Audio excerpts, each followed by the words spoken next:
In today's show, if you are live here on TikTok with me, hello, say hello down in the comments.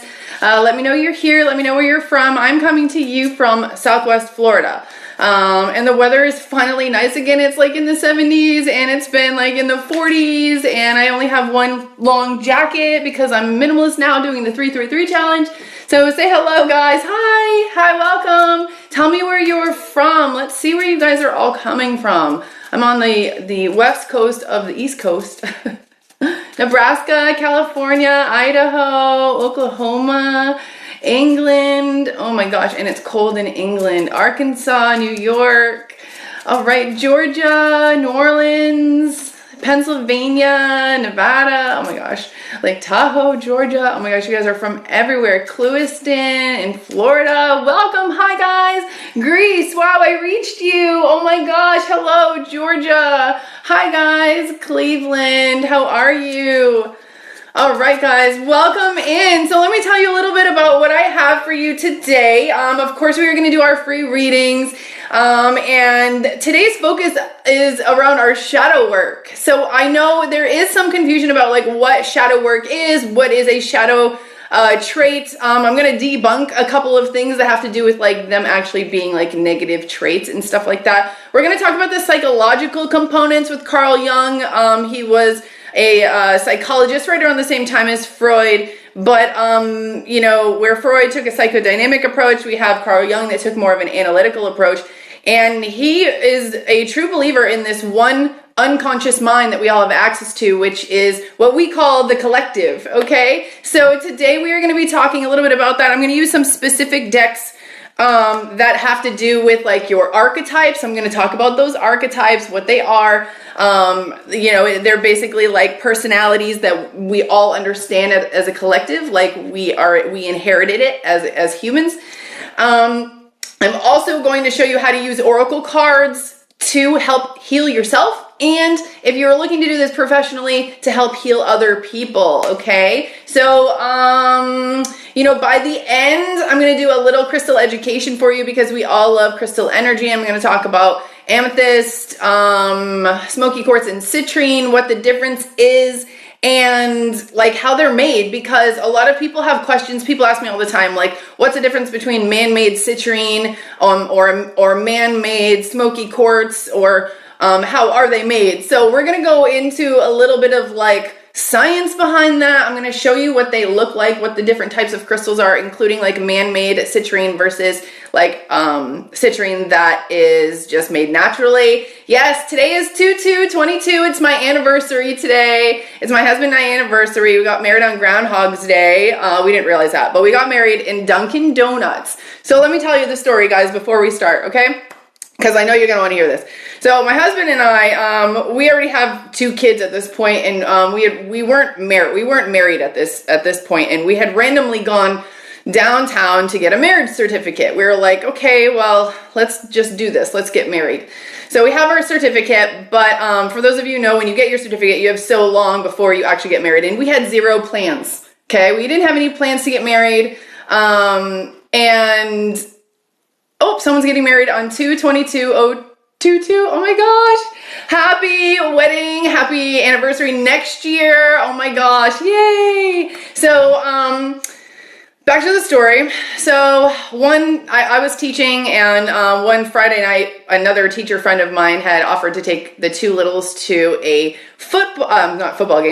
hockey game. So, on the way to drop the kids off, it was like a Friday night, and we had stopped at Dunkin' Donuts just before driving to her house. And while we were there, we were waiting in line, and the guy behind the counter yells to his friend, yeah, I just got ordained, and he is talking about, like, he just got his license to become an ordained minister and all this stuff, and me and my husband just kind of look at each other, like, nothing happened, nothing came about it, and we went and dropped our children off, with my friend, and we started driving home, and my husband's like, well, what do you want to do? And I said, let's go back to Dunkin' Donuts and get married. He's like, shut up, like, shut the fuck up, we're not gonna really do this. I'm like, well, why not? Like, they're open for like another 15 minutes. I said, if we get there on time and that guy is still there, I said, we have our marriage certificate, let's just go do it. So we get there, and there's only one other person in like a there's 3 people in there, okay? There's him, and there's one other person working, and then this woman's husband was there.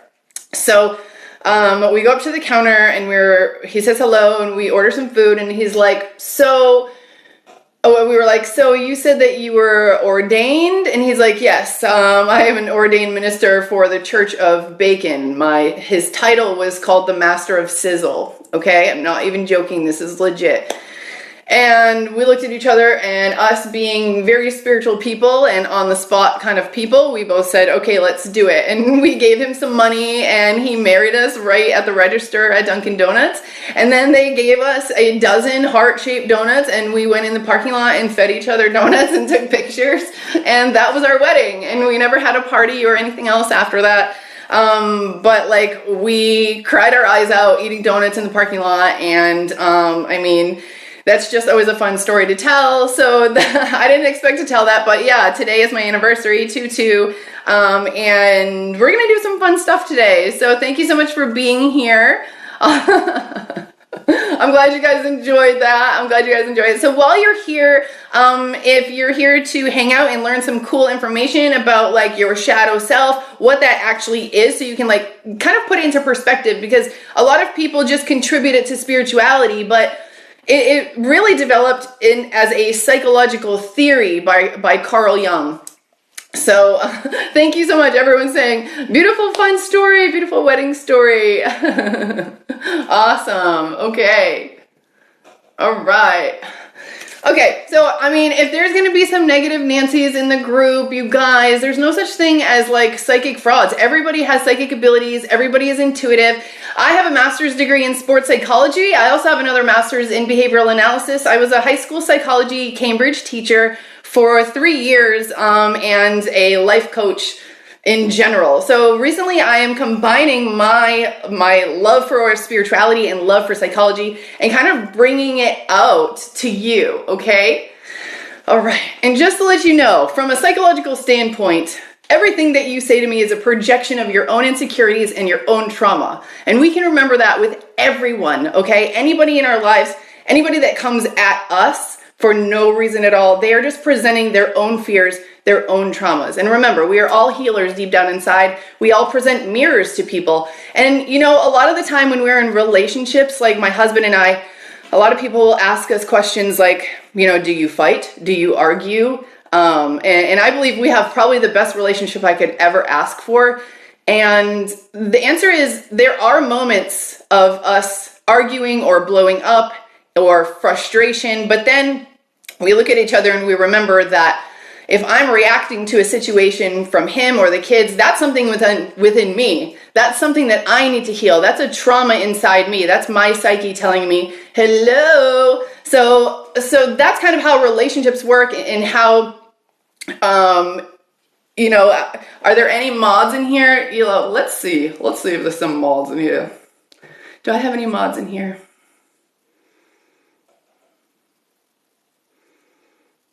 Let's see.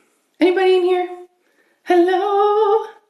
Prove I'm a psychic. I have helped find a lot of missing people. I do it all the time. Go look on my page. Okay. All right. Hello? Okay, guys.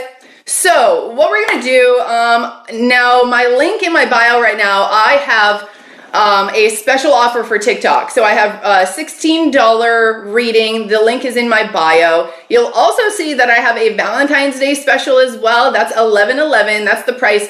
That reading's a little different, so make sure you read that, because that is just a tarot reading. Just pull one tarot card with one question of someone. Maybe you have a question about yourself when it comes to love. Maybe you have a question with another person. What's the energy of the future? Okay. Yes, I'm in the shower. Like, I have 4 children. And my husband and I are both like work from home, and I don't have Wi-Fi. So this shower is where I get the best internet, and it's 2 doors, like a sliding door and a bedroom door, away from the rest of the family. So you do what you got to do. Okay. You do what you got to do. Right? Okay. So while we're here, guys, I would just be so tickled pink or purple if you guys just tapped on that screen while we were here during this live. Okay. It says, girl, I feel that. I hide from the kids too. Well, one still nurses, so if she sees me anywhere, even if I'm outside, she just wants me. So I do have to hide for like a couple hours to not be called upon, if that makes sense, okay? And you know, as a mother, I had a lot of shadow aspects of my personality that was not shining because I felt like I fit into this role of like stay-at-home mom. Like, what does a stay-at-home mom mean? Like, what are the idealistics of it? And maybe everybody has like different idealistics of it, but if you ever find yourself in that role and you find yourself becoming frustrated with the situation or the scenario, this definitely has to do with repressed like shadow personality traits that you've had to like hide and you know, push down deep. Okay? All right. All right, guys. Okay, so I'm going to show you the deck that we're going to be using today. Okay. Did you just move to America? Who are we talking to? All right. So you can find the decks that I'm using today, the link in my bio. Just scroll down a little bit. So the two decks that I'm going to feature today, I am not sponsored by these decks, but we're using these because these are the two decks that I use to help with any shadow work or any blocks, okay? Like, we don't always have the ability to reach out to someone who is spiritual, someone who is a psychic or medium. So you do have the ability to do this for yourself. I'm not going to say it's insight's easier for other psychics or mediums who don't really know or understand your life. And I, even as a spiritual medium, I have to sometimes go out to others and seek guidance because I'm living my life, I'm in it, and sometimes you're overcome by emotions, by what's going on in your world or other people's needs, and you're not really thinking about yourself. So sometimes outside clarity is good, but you can do this yourself, okay?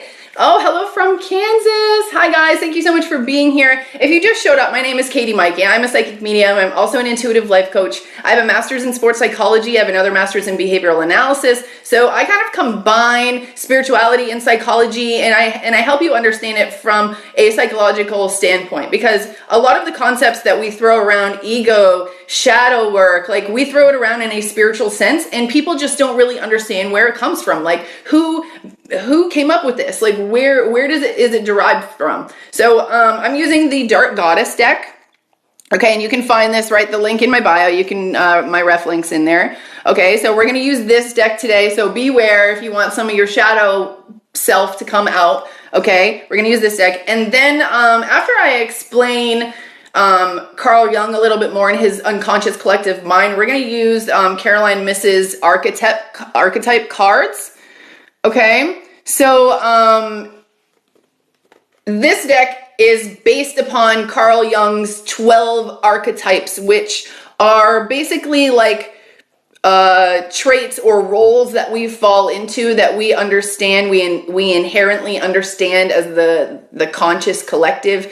And these can play different roles or different patterns in your life. Sometimes I like to refer to these traits as like areas in your sacred soul contract that you said you were coming here to earth to learn and to get over and to bring light to. Okay, so we're going to do that, but let's start by, let's do it just some message from your angels, because I feel like a lot of you in here right now just need just a little message for your angels, and then we're going to talk about the shadow, or the shadow self, and maybe debunk a couple things about it, because even saying the shadow self and thinking of this as like a shadow of an outline of a person, of a figure of your personality, that is not it. The personality trait that we're talking about has light. It's a beautiful trait, but we put it in this dark cave, in the shadows, and in a place that we put it there because maybe society or our parents or other people don't like it, or it's not acceptable, or it's too difficult in the moment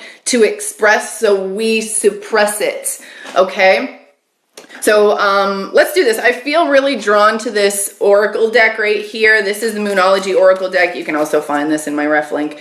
Link in my bio. So if you would like a personalized reading anytime during this 2 hours, All you have to do is click the link in my bio. It'll take you to my snip feed link, which is all the readings are right on there. So you can get the $16 TikTok reading. There's also other readings. If you just keep scrolling, you'll see those as well. Okay, Amy, I saw you, Amy.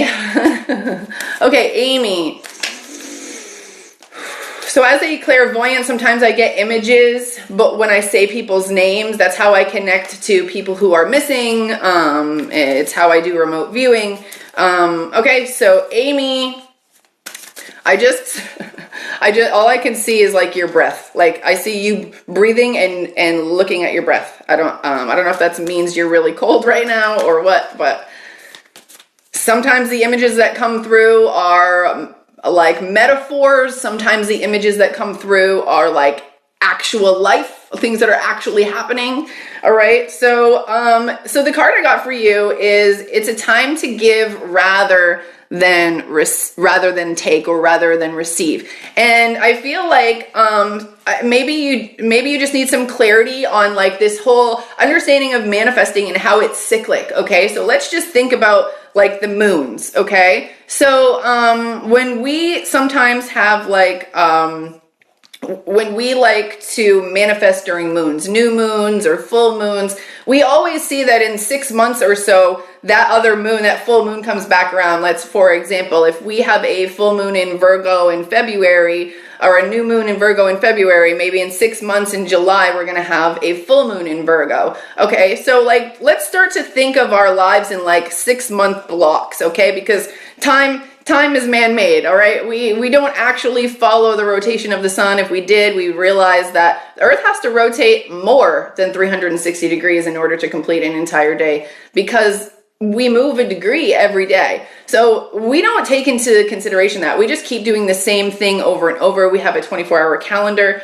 So we are losing time somewhere. I mean, we could technically be living to 115 and think that we're living to 100.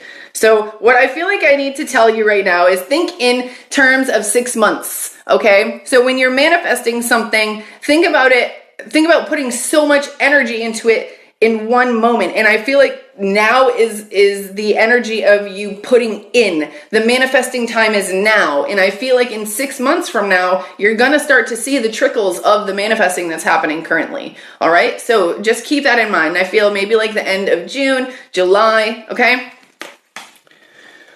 All right, we're gonna do a couple more, and then I'm gonna get into this this psychology theory of your shadow self and how we can all live a life that is be our true self. We all want to be our true self, and we say, how do we be our true self? We have to integrate our shadow personalities into our daily living, and I'm going to show you how to do that. So please stick around. And while you're waiting, you could possibly get a free reading. And if you want to guarantee yourself a reading, click the link in my bio. I have $16 readings available, and then the prices go up from there if you want something different. Okay, so let's see, Alexis.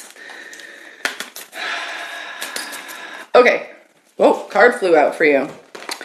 Okay, it is now time to take action. It's almost like I got the complete opposite card for you, okay? Actually, when I saw you, I felt like I saw you staring up at the moon, but your eyes were closed as if you were like hoping or wishing or manifesting. So for you, I feel like now you are getting this sign to be pushed. There's something that's just, it's on your mind reoccurring. And the reason for that is because like your psyche wants you to do it. Your inner self wants you to do it. So if you've been getting signs about things and they are reoccurring, it's like, now is the time. Like, don't wait until the time passes. Will there be another opportunity in the future? Of course there will, but there is a door opening for you really soon, if not right now. So open your eyes, okay? Take the opportunity. Don't self-sabotage yourself.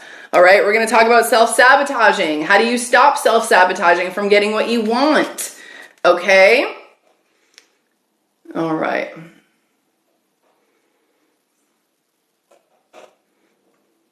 Perfect. All right, who's next? Diana. Okay, Diana. I saw you getting into a truck to drive. It definitely looks cold outside. Okay, so wow, this is a lot of motivating stuff right here, because I just got a card that says you're very close to achieving your goals. If you're just feeling a little bit down, okay, if maybe this is how I feel, like you started to gain a little bit of momentum and then it kind of stopped, like what you were doing stopped working, like for a short time. It's only a short time. I think you need to bring more perspective to it, like narrow it in. I feel like there's small details that you were doing before that maybe you lost sight of because, like, look, we all want to be our true selves, but there is this idea of like what the collective and what the energies of other people want from us, or what's working in society, whether you're making a video for TikTok or you're pitching something to your boss, okay? I feel like you're very close. There's some little tweaking that you have to go back and look at what already worked for you really well and see what you missed in the right now energy, okay? All right.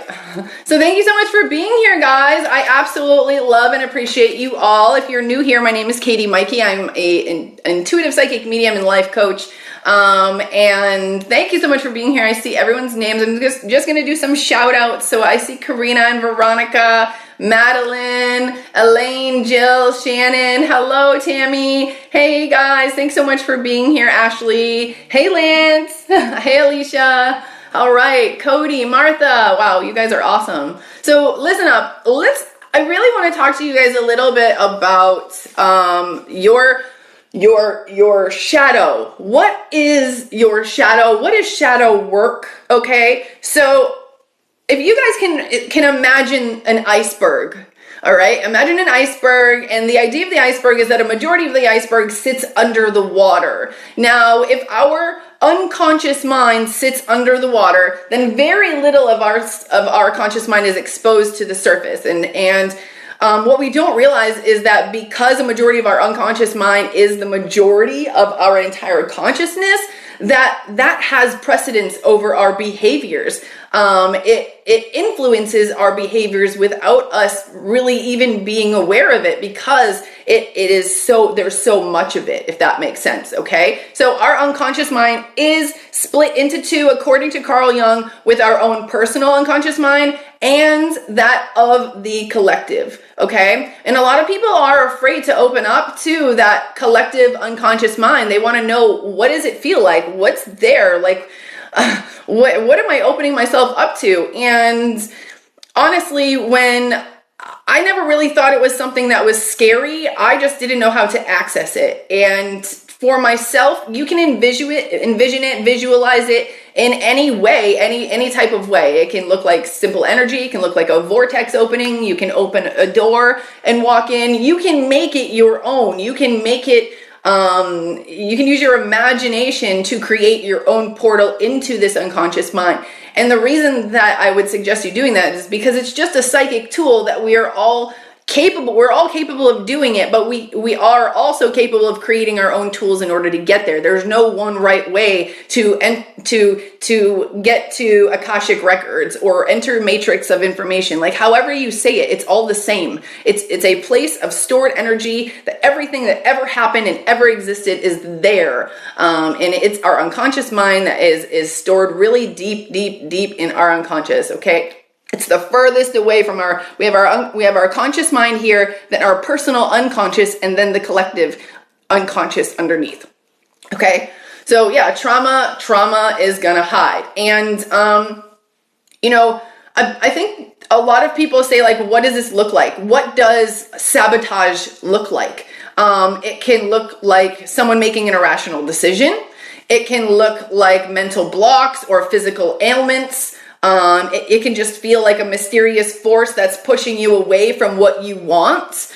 And for example, like, you could want to take care of your family financially, but every time you come into money, it somehow leaves, and you just never get to experience that. You never get to take care of your family, and your rational conscious mind is saying that is very altruistic of you to want to have enough money to take care of other people. But the reason it's not working, and the reason you're self-sabotaging, is because there is a trait, there's a personality trait within you that if you do that, if you succeed financially and you do start to take care of other people, there is a personality trait that will be suppressed more and more and more. And it's almost like these personality traits are rebels from within. They can make things happen without us really understanding them. And I know what you're saying, how do we break through them? I'll get there. So, that's the biggest question, is why do we wreck our plans for our future? Okay, so let's talk about like what the shadow is. Okay, Carl Jung came up with like these 4 main archetypes. One is the persona. That's somebody's like personality. They're different forms of their personality, whether they're outgoing or creative or social or whatever the case may be. Then we have the shadow, the anima, and the self. Now today I'm going to just talk about the shadow, because that is what is most prominent in awakening. This is what's most prominent in enlightenment, okay? Now, what I want you to think of is that the shadow is not a persona. It is not a personality trait per se, but it's more of like a dark hole. It's like a dark cave that you put all of those personalities that didn't fit in the world that you lived in as a child. Okay, so maybe you had a very strong-willed personality and your parents didn't like it, and you were constantly getting in trouble every time you presented your strong-willed personality. What you're going to do is take that strong-willedness of your personality and you're going to hide it in your subconscious mind, in this collective subconscious mind. And this is now that this persona is hidden, you start to live a better life. You think that you're living a life that's easier because everyone is acting more nice to you and life just seems easy. Now, when you get out on your own and say you have goals and aspirations and say you want to pitch a really big deal, advertising to a company and make a lot of money off of it and stop working, okay? I mean, it sounds great, right? Now, but if you every time you try to get there, every time you go to sit down and put those ideas down, something happens. You lose focus, someone calls, you decide to not, you work for 7 days on this project and then you trash it.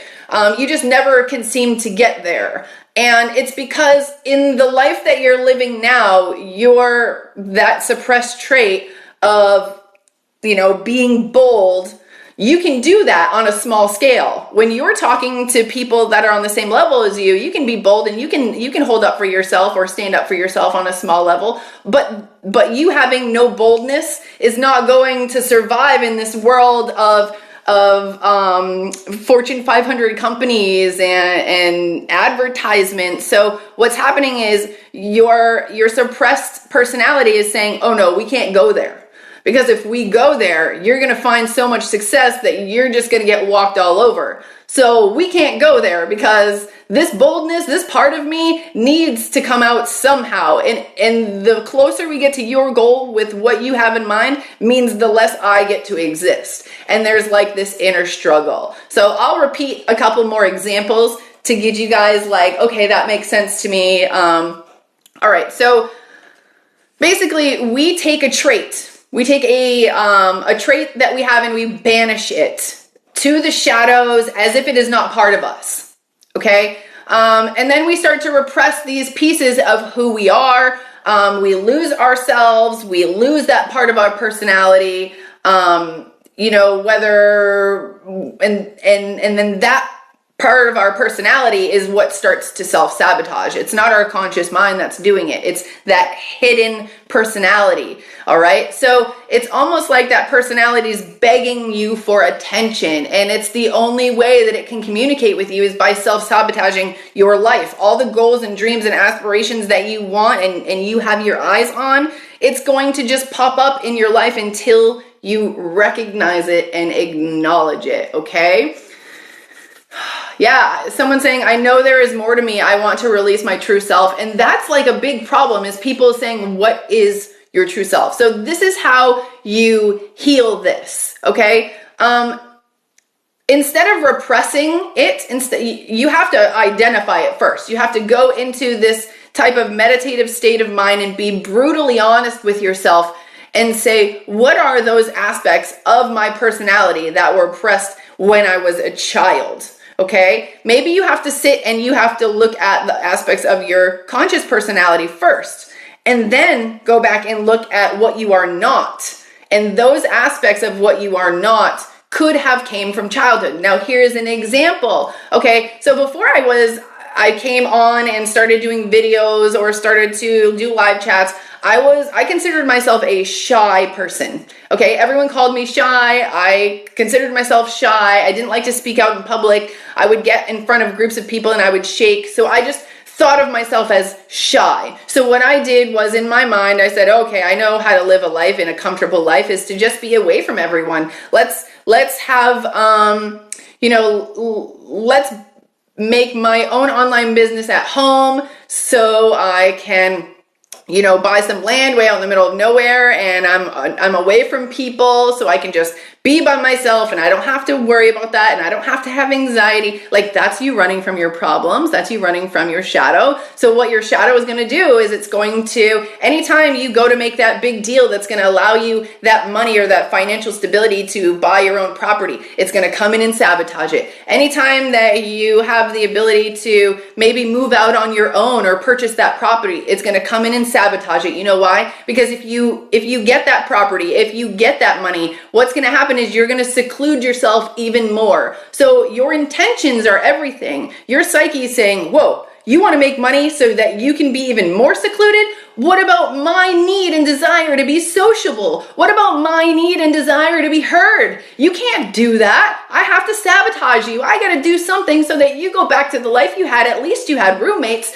At least you're you're in a city and you have to go to the laundromat and you have to see people every day. Okay, so I can live in this life, but I can't live with what you're telling me you want these goals to be in more solitude. So what do? Let's acknowledge the fact that you need to be sociable. Let's acknowledge the fact that you need your voice heard. And now what we're going to do is we're going to take those ideas and we're going to integrate them into our personality now, into who we are now. And I say, okay, all right, maybe I don't want to live in solitude and make a lot of money so that maybe I don't want to make a lot of money so that I can go and live in solitude. Maybe I want to make a lot of money so that I can spend more time with my family, so that I can grow my family, so that I can help other people or start a nonprofit or that helps other people or whatever. Maybe I want to have a completely online business or that is live all the time. You just have to change your ideas of the future and your intentions of the future that'll fit a little bit more. Because remember, when we manifest, when we think about what we want our future to be like, we are literally making the new neural pathways and connections to our future. We are our own creators. We can create our future. Okay, we don't have to sit back and wait for it to happen. So by rethinking our intentions with whatever our future is, maybe it's not fitting. Okay, maybe our ideas and our intentions are not fitting, and that's why we're self-sabotaging. So let's go back to this idea of you wanting to make a lot of money to support your parents. Okay, but at a young age, your parents always made you feel like a burden. They said that children were expensive. Okay, and that was your motivation for helping them. Your motivation for helping them was because they made you feel bad that you even existed. And your entire life, you were just made to feel second best. And your personality is like, no, I'm worth being center of attention. No, I'm worth spending money on. I'm worth more than that. And every time you go to give your money away to your parents, or every time you go to make money, you sabotage yourself somehow from progressing forward. It's because your intent is to give that money away. How are you ever going to become rich and self-sufficient and wealthy if you continue to give your money away? So your mindset needs to change. Okay, I can't give my money away. If I can be financially stable, then I can help other people. But I can't be, if I'm forgetting about myself and I'm just giving my money away, then my psyche is going to sabotage this because it's not good for me. Okay, so I hope this is making sense to you guys. I know you're a little quiet. You're probably all listening. Can you guys throw some hands in the air or just say, hey, let me know that you're still here. Double tap on the screen. Let me know what you think about this. Like, is this making sense to you guys? I want to hear what you guys have to say. Okay, I just did a lot of talking. Okay, awesome. Okay, I got a lot of hands, some claps, hallelujah. Is that a question? I'm just kidding. Okay, cool, awesome. Okay, all right, so let's go maybe a little bit deeper. How do we exactly figure out how to solve this? Okay, so you've kind of identified the pattern. Okay, every time I go to do this, I am self-sabotaging. Let's link that back to the motivation. Now what you want to do is think about what needs are not being met. Okay? Hold on one second. We're all about positivity. You know, it's so weird. Like, people that come in and tell us that we should or should not do something, like, come on, people. Come on, I'll send you some love and some light. All right, be more positive. All right. Okay. So, now, a self-sabotaging behavior is a response from a need that is not met. Okay? So when you self-sabotage, you need to understand what needs are not being met. What is it that you really need from the situation? What is it that you really want from the situation? Use your psychic intuition to tell you. If your body reacts to a thought, say you have a thought of something, say you want to buy yourself a car and your stomach drops, like, okay, yeah, maybe I want something for myself. Maybe I have to do something for myself. Maybe I'm not meeting my own needs. Okay, maybe I'm meeting the needs of other people. Maybe I'm meeting the needs of my defense mechanisms, or maybe I'm meeting the needs of my coping mechanisms instead of my own personality. Okay, so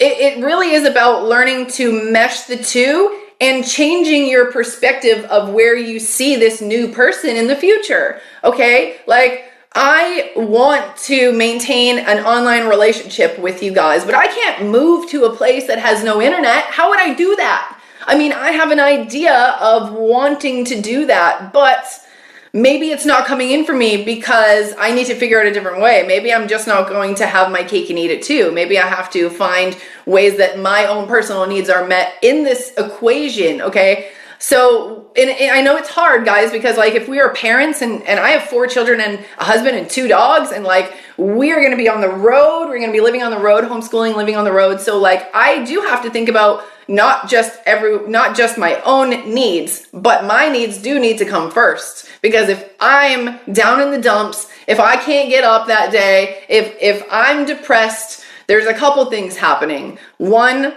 my children are going to emulate, or they're going to feed off of that energy. And 2, nobody's taking care of them. If I can't take care of myself, how do I take care of them? Okay? All right. Whew. We're going to use, let's use this shadow deck here. We'll do some readings. You guys want to do some readings? You want to just pull some shadows? This is what I'm going to do. I'm just going to offer, I'm not going to try to read too much into this, okay? Because I feel deeply that sometimes it goes deeper. It's going to go deeper than what I can sit here and tell you, okay? And I'm just going to tell you the word. And I'm just going to give you different ways to think about the word. And what I want you to do is internalize it. Think about if it was stunted. Okay, I didn't even tell you guys before. Like, when I was a young child, I was very shy. I got nervous in front of people and whatnot. But a lot of my childhood parenting techniques had to do with, like, threats or police or being quiet about things, not saying things about things. And I developed this fear of speaking out. I developed this fear of something bad happening to me if I did speak out. So that was a trauma from childhood. I had to go back and I had to say, like, okay, I'm not really shy. My personality inside of me says that I am outgoing. So where did that go wrong? Where did that twist or turn? Where did the fork in the road happen? And I have to go back and go back and go back into childhood to see where I was shaped into being that shy child, where I was given that label and then therefore took that label, the self-fulfilling prophecy, and then embodied a very shy, quiet person, and then started to attribute my life to being comfortable in this shy person, and everything starts to go wrong for me, and I can't figure out why. But it's because I've had a part of me that's been suppressed. And you're just never going to be happy if you don't acknowledge all the parts of you, all the parts of your personality, okay? And don't think that if I say a shadow trait, it's not a bad trait. It's a very good trait. It's a very, very good trait. There's no negative shadow traits. It's just being held in the shadows, okay? All right. So here we go. Let's do this, guys. Go ahead, double tap on that screen for me, please, and say your name, and I'm going to throw one of these shadow cards out for you. Again, this is the Dark Goddess deck. I'll show you how to do an actual reading later on for people with this, and some other decks. So if you want this, click the link in my bio. You'll also see a TikTok special for $16 for a video response reading. All right. Okay, there's some other readings too if you want a personalized reading. Okay, Jessie. All right. Pull a card for Jessie in an area that she needs to acknowledge. I got health. Okay. So this could mean a couple things to me. It could mean that health was overlooked as a child. It could mean that you weren't actually taught the ways to maintain health, and you were kind of left at a younger age to figure it out and do it on your own. And maybe now is like a time where you have to kind of look at what you consider health to be. How did it manifest in your life? Okay. Let's see. I had issues getting on the TikTok special yesterday. So I changed platforms. Okay, so if you had trouble yesterday, I changed platforms. I hope that you won't have any trouble today. I checked the link out myself and it went through. So let me know, anybody else, let me know if they're having an issue, okay? All right. Okay.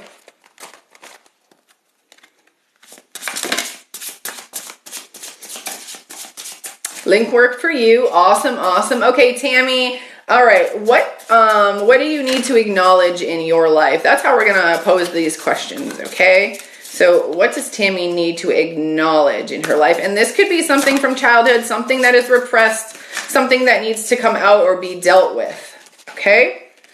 So for Tammy, we got revenge. Okay. And I feel like a lot of us learn revenge at a very young age because we don't learn to properly communicate our feelings or our hurt feelings.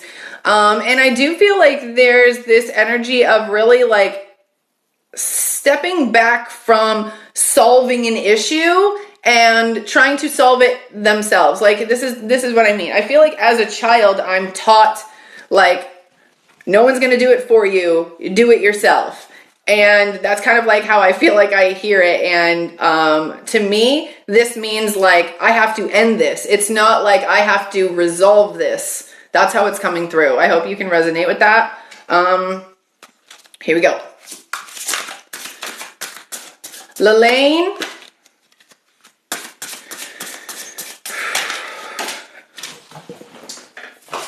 All right. So we got protection.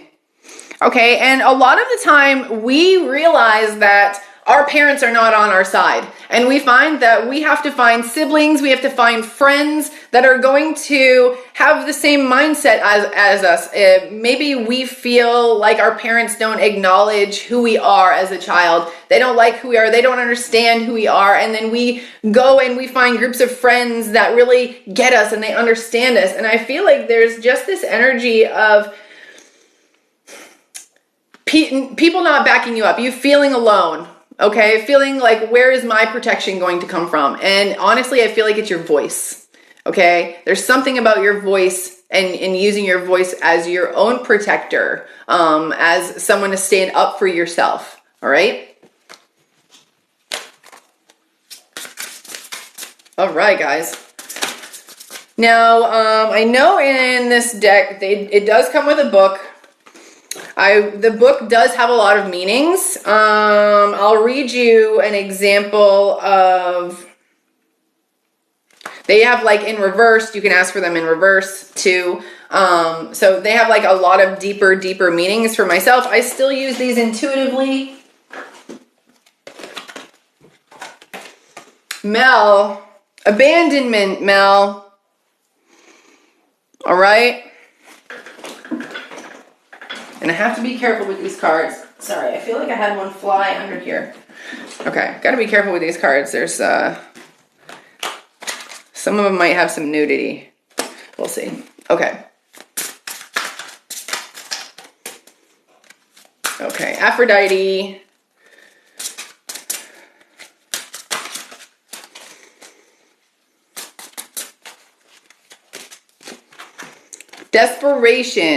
Desperation, okay? And I feel like it comes from this idea of other people having the answers, or other people solving the problems, or other people putting the hands into other people. I feel like I don't know if this is religion-based. I feel like it might be religion-based from childhood. It almost feels like, it's like a third party would be in charge of your destiny and not you, being told that, okay? And almost feeling like you have no power over your own future, and that there's a third party that has the power. That's how it's coming through. And this kind of desperate need to really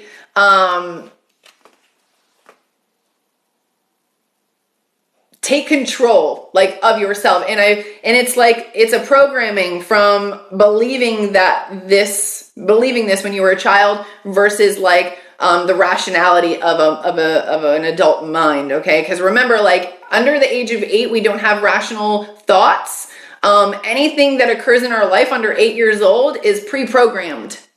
So that's why, like, if you are teaching, I truly believe that if you're teaching religion to children under 8 years old, if you're telling them this is the only way and this is the religion, I would consider that to be some type of manipulation on a child. I believe that if you want to let them know that there are multiple religions and what they mean, and educate them about that, so when they do turn 8 years old, 9 years old, and they have this mind of reason, that they can choose their own avenue and their own out of their own interest in what makes sense to them. Okay, so keep that in mind, people. Okay, keep that in mind. And even if you disagree with me, it's probably why a lot of us have issues as adults. Okay, someone asked about the abandonment card. Okay, let's just read what the abandonment card has here.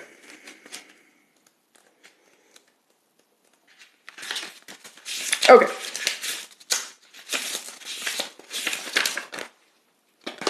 These are not in order.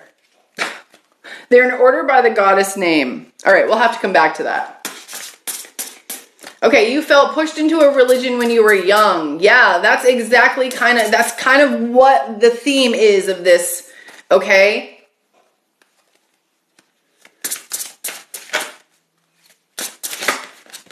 All right. All right, I just got abuse and abandonment in the same, like, these just flew out, okay? I can't show you all the pictures because there is some nudity hiding behind that, all right? Abuse and abandonment. And let's just talk about how these come together, okay? This might be collective. Maybe you guys are all going to resonate with this. This is why I feel like I have to say this right now.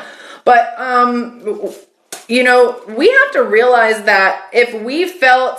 We're going to feel abandoned in love. We're going to feel abandoned by anything negative. And remember, like, when it goes back to, like, childhood, a majority of us, we had parents who were happy when we did what they told us.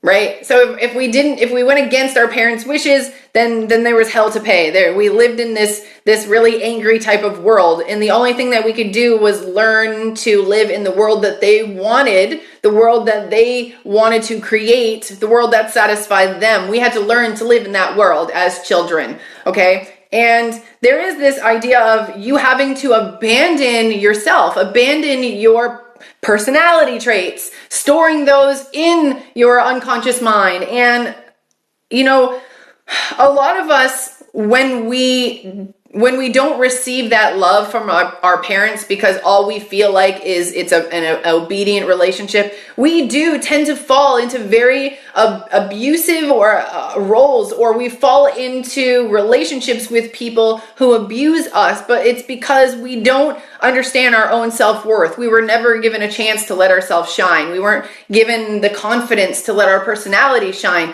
If anything, a majority of those personalities that did not fit in line with our families or fit in line with our parents, those were those traits that were pushed aside. So I do feel like when we abandon ourselves, we do open ourselves up to a lot more abuse, whether it's physical abuse, coercive abuse, sexual abuse.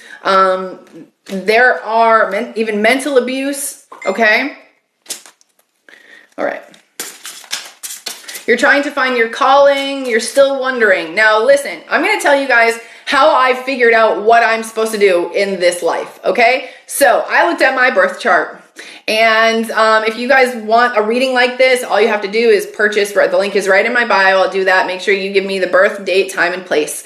Now, in your birth chart, there's a couple key elements that I like to look at. I like to look at your north and your south node, your Chiron, and your MC. Now, your north and your south node, those are 180 degrees. Those are opposite from each other in your birth chart. So your north node is where you want to bring your skills and your talents that you are just naturally good at. You want to bring those into this new avenue of your life, and you want to do it with a specific type of energy, okay? And what are those traits? What are those comfort zones? Those are from your south node, which are on the other side, and those sit in a different house with a different personality. So, for example, I have a north node of a north node of Aries, and it sits in my 6th house.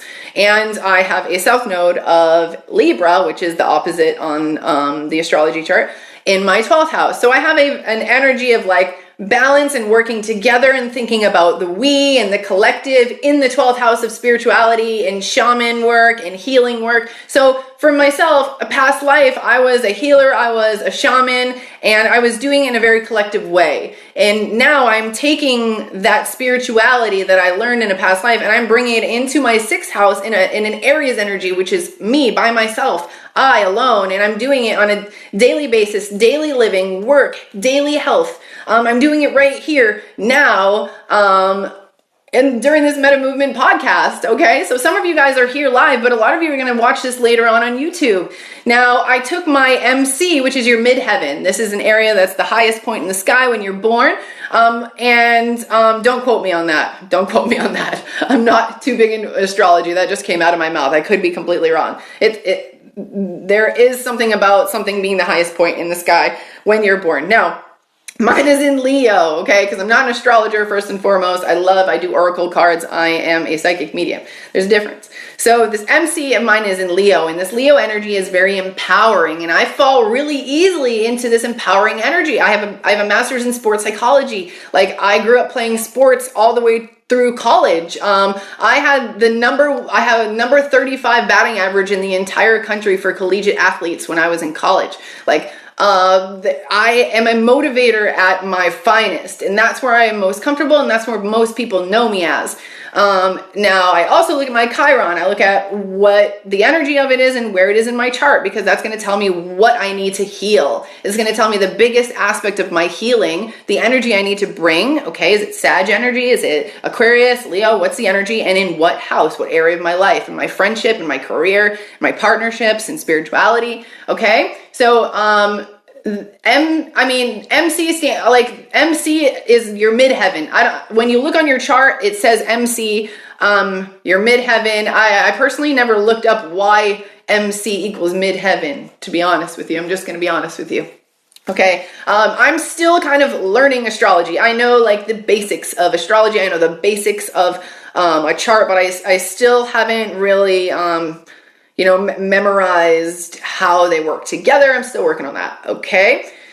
So if you would like a North Node reading, you can book that. The link is right in my bio. You just have to tell me your birth date, time, and place. Then I will look at your chart. I will tell you what everything means, and I'll tell you like how you can take that energy and what area of your life you have to bring it in, okay? And I'll make sure that it's like all written out for you so that like you can just copy and paste it and like put it on your phone. You can always have that with you. And then if you have ideas, for example, I've been trying to partner with other mediums and psychics in the past to do projects. And I found it so difficult to get into partnerships and relationships with people. And I said, why? Why can't I do this? And then I looked at my North Node and it was Aries energy. And I was like, because I'm not supposed to work with anyone. I'm supposed to do it by myself. I'm supposed to think about me. I'm supposed to do things because it makes me feel good. Okay, like I'm not supposed to be thinking about other people or we. In this lifetime, it's just me. So I was okay with that. After I realized, like, why is it such a struggle to work with people? It's because I'm not supposed to. I don't need to. That's my comfort zone, is working with people. Okay? So a lot of people, I would suggest this is great information in your birth chart. And I do know how to read this energy in your birth chart. So and the only reason that I know how to read it is because I've learned it so well to understand myself, to understand my purpose in this life. And honestly, it's not just knowing about your North Node, because you can know your North Node, but you still have to heal your shadow self. Okay? You still have to heal those shadows to jump into that new energy. Okay? If I was still quiet and shy, do you think I'd be able to do this right now? No, I had to uncover what was keeping me quote unquote shy. Okay, so now I am just coming into this. I'm just coming into my new, into what feels good. And I can't have any expectations. Like when you get to that place where it just feels good, you have no expectations. You don't say like, oh, this better take off or this has to take off. You don't feel bad when it doesn't. That's just your ego. That's just your fear going back inside you saying you're not good enough. Okay, push forward. Just always push forward. All right. Does this reading have a specific name? Just North Node, okay? If you go into, you can ask for a North Node reading. You can just go to Psychic North Node, or if you just scroll down a little bit on my page, you'll see that there's some text readings, and it's, you can scroll sideways back and forth, and you'll see the North Node reading, okay? So North Node looks like a little bell with like swirls on the bottom. That's the North Node, and then the South Node would dip underneath, okay? So you can look for that image in the picture. Hello from South Africa. If you guys are just joining, my name is Katie Maike. I'm a psychic medium. I'm also an intuitive life coach. I have a master's in sports psychology and other in behavioral analysis. If you guys look at my TikTok page, you'll see I do a lot of missing people. I just feel drawn to it for some reason. I can communicate with spirit. So being a psychic or tarot reader is different than being a medium. So as a psychic, you can do energy readings on people. You can read their energy. I can, I feel your feelings. Sometimes I even see what you're seeing. I've done medical readings and scans on people where I see your entire body. I've seen scars on people's bodies. I've pointed them out. I'm like, what are you looking at underneath your right breast? And someone would be like, oh my gosh, there's a scar there. And I'm always self-conscious about it. So in an energy reading or tarot reading, you can use all your clairs. You can use all the senses, and you are communicating with living people, living energy. Now, mediumship reading is you get receiving messages from people on the other side, receiving energies receiving messages from energies who have passed. So this is different, but it's neither are unattainable. They're both very much so possible. That's just how we define, like, mediumship is that the center. You are the conduit between an afterlife and this life, and you are receiving messages as a conduit, as a medium. So that's what that means, okay? So someone asked, would you connect with anyone about my mom? She has Alzheimer's. So I have a master's in behavioral analysis. What does that mean? I worked with kids with autism who are nonverbal. I found so much success doing readings, energy readings for people who are nonverbal, because I'm able to communicate. I'm actually able to see inside their brain, like how their brain works and develops. and how their brain thinks. And it's insane, guys. Like what I can see in my third eye, in my visions, like I can see in people's bodies. Like, do you realize that? I can see in people's bodies. You have the ability to do this too. Okay, you just may not think that you're doing it, but I can see like ailments. I've diagnosed cancer. Guys, you can do this too. You just have to believe that it's possible. We all have the ability to do this. So like when you are connecting to the energy, like as an energy reader, you are embodying that other energy, because remember, we are all one. Okay, we are oneness. It's one consciousness, and it's almost like you're going in there and you're like, okay, who do I want to be now? Okay, Jessica, I'm going to be Jessica. All right, go back. Okay, I'm back into Katie. But I mean, you're not physically leaving anything. It's almost like I'm just embodying it. I'm embracing your energy. I ask to connect to your energy. Okay. Now, someone just asked, how do I open my third eye? Okay. The fact that you think it's closed is a limited belief. Your third eye is open. It's been open since you were born. Do you not have confidence in it? That's correct. You don't have confidence in it. You don't have confidence that it even exists. You don't understand. And I feel like a lot of us think that it's some type of magical power. And I feel like you don't realize you're doing it all the time. I didn't realize that I was doing this all the time. And the only difference between me being an average Joe, Katie Maike as a teacher, to Katie Maike as a medium was a perspective change. I said, holy shit, I am doing mediumship. Holy shit, I am doing psychic work. Like I am looking inside people. I am like, I would send, I would do readings for people, and I would be like, so did you break your right leg and your left wrist? And they would be like, yeah, exactly that. Like, or they would have a problem with one of their eyes. For some reason, it was coming out looking really weird. Like one of their eyes looked bigger than the other and one wasn't moving. And they told me they had a lazy eye. So like that, like messages come through in ways that you don't expect. And it's your job. Okay, what else are you going to do? It's your job in this lifetime to understand your intuition as if it was a best friend. Understand it. How are they communicating with you? Understand as if it was a different language. When you do energy readings from people, sometimes you're going to get metaphors. Okay, I would do an energy reading for a woman, and I saw her in an above ground pool. She was floating in a float, and she was going in a whirlpool. You know those whirlpools where 100 people get in and then the water doesn't stop and little kids are left floating in there? I loved doing that when I was a kid. But I saw that and I said, okay, like I see you in an above ground pool. Do you have one? And she's like, no, but I was on vacation recently. And I was like, okay, that doesn't seem right. Like, I'm like, do you feel like you're going around in a whirlpool that will never end? And she's like, yes. And I was like, okay, so they come through as metaphors too. Like that makes sense. Like if I see someone who feels like someone who just passed away might look like they're trapped in a box. Okay, but they may not realize that they're passed away. So when I do readings for people who are missing and maybe they have just passed away in that moment or in the few weeks, you might hear some mediums say, don't get a reading from someone maybe until like after 2 months after they passed. The reason for that is, one, time doesn't really exist, people. And two, like when you're doing a reading on someone who just passed, you might be seeing a lot of the things that happened in their life prior to their death. At least that comes through for me. And that's because I'm doing an energy reading on their living energy. Like their energy didn't just leave, it's still existing. They might even still think that they're alive. Yeah, do I get vibes from certain people? Definitely. Do I get messages that people have gifts all the time? Do I tell them when they do? Yes. Do I always? No.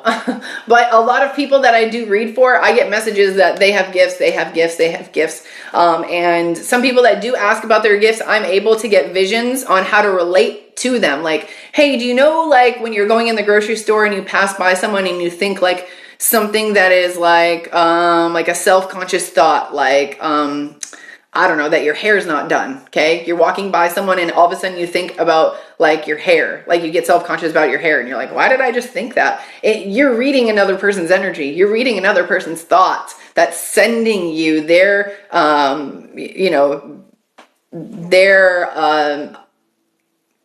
whatever they're thinking about themselves or whatever they're thinking about in the moment. Okay. So can you tell us in the private reading? Yeah, I mean, if you ask about gifts, That's really easy. It comes through very easily for me. So you can definitely ask questions like that. All right. So what time is it? 1:06. What do I want to do now? All right, guys, I'm going to show you really quickly how to do a reading for yourself or do a reading for a friend if you want to start getting into maybe becoming a reader. Okay, maybe you want to start charging to become a reader. I'll be really transparent with you. So when I first started as a public psychic or medium, okay, at first I only thought myself as an empath. Then I thought of myself as an energy reader. And then I thought of myself as a psychic. And then from there, I thought of myself as a medium. But like in every instance, I never really thought of myself as more than one thing until the next new thing came or the next new ability showed itself. So I'm going to tell you that your abilities are going to evolve. Now, there always comes this question about price. There are people that think, oh, if I had those abilities, I wouldn't charge. Or if I could, I don't think that we should charge for those things, or someone's prices are too expensive, or whatever the case may be. Now, this is what I have to say.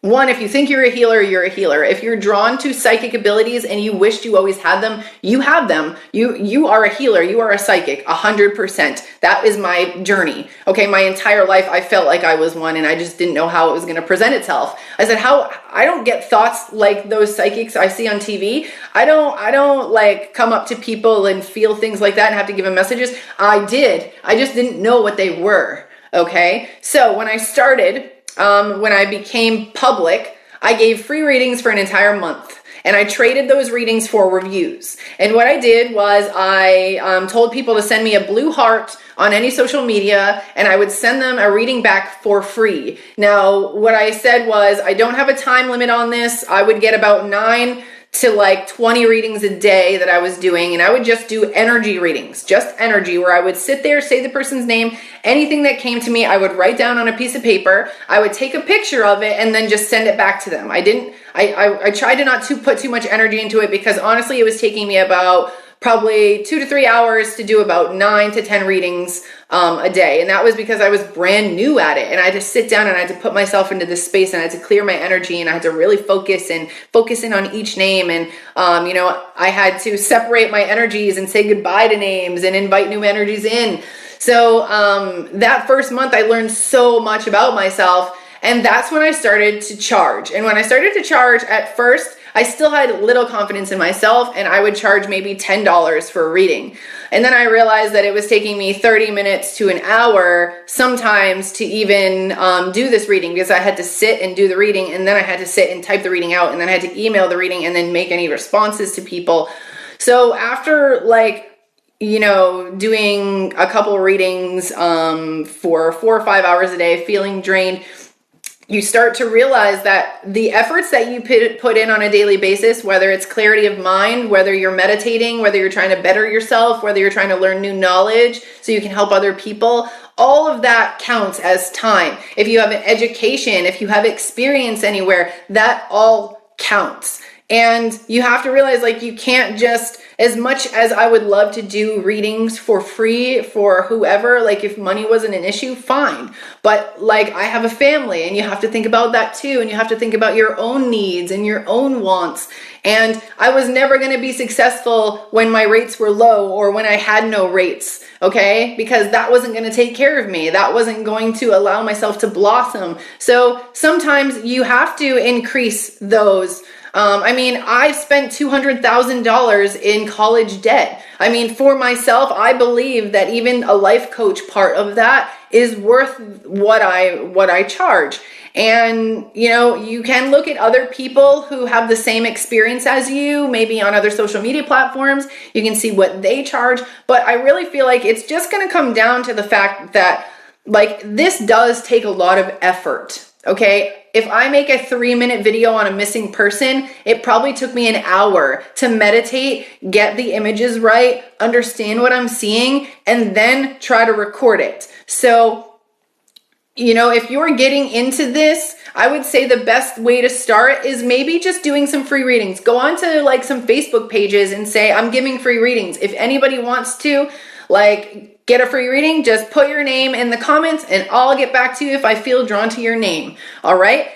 Now, what I want you to do to start this is to get like maybe 2 or 3 decks that you feel really good about. Now, I'm going to show you 2 decks that I would always recommend. Let's see. So this first deck that I have is called the Daily Crystal Inspiration deck. Okay? Yeah, you want to start your services, but you're too nervous or self-conscious about it. Don't be. Just start by doing it for free. There's nothing to lose. No one's going to complain if they're not paying anything, okay? Like, no one's going to complain if they're not paying anything. And that's going to help you learn about yourself. It's going to help you interpret your visions better. I need some water.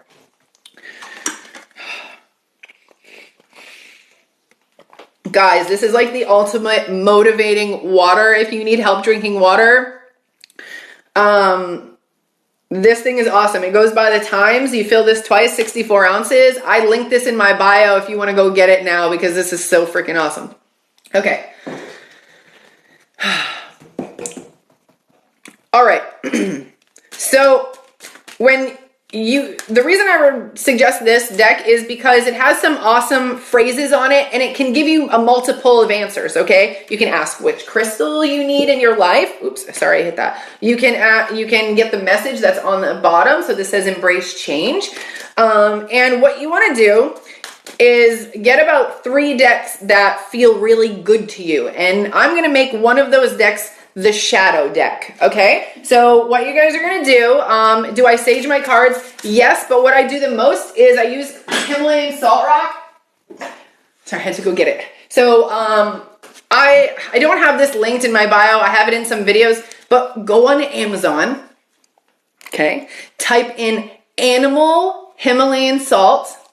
Okay, are you listening? Animal. And you'll get these blocks of salt rock, pink Himalayan salt that has the same negative ion charge that all the other salt, which you're clearing your crystals and your decks, and it is half the price instead of buying it as a metaphysical title, okay? So get this, and all you have to do is place your deck on top of it, or what I like to do is I like to swipe each card across it, okay? And that's how I clear each card, especially if somebody else touches my deck. Like if my husband accidentally touches it, he is so sweet. Like I'll come out of my office and he'll be like, babe, the baby got into your decks and I know it looks nice right now, but I had to touch your deck, so you're gonna have to clear those later. Yeah.